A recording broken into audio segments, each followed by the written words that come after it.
நாரத முனிவருக்கு பழம் ஒன்று கிடைத்தது. அந்த பழத்தை அவர் மகாவிஷ்ணுவிடம் காண்பித்து, இது என்ன பழம்?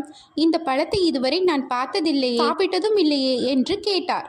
அதற்கு திருமால், திரிபுராசுரன் என்ற அரக்கன் இருந்தான். அவன் சர்வ வல்லமை படைத்தவன், பிரம்மாவின் வரம் பெற்றவன். அந்த கர்வத்தினால் தேவர்களையும் முனிவர்களையும் துன்புறுத்தினான். தேவர்கள் என்னிடம் வந்து அந்த அரக்கனை அழிக்கும்படி வேண்டினார்கள். நான் அவர்களை அழைத்து கொண்டு ஈசனிடம் சென்றேன். அவரிடம் முறையிட்டேன்.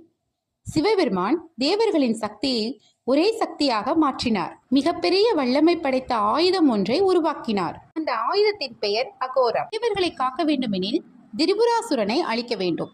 கண்களை மூடாமல் அகோர அஸ்திர நிர்மாணத்திற்காக சிவபெருமான் கடும் தவம் இருந்தார். போது 3 கண்களையும் அவர் மூடும்போது பல ஆண்டுகள் மூடாமல் இருந்து மூடுவதால் 3 கண்களில் இருந்தும் கண்ணீர் சொறி சிந்தியது.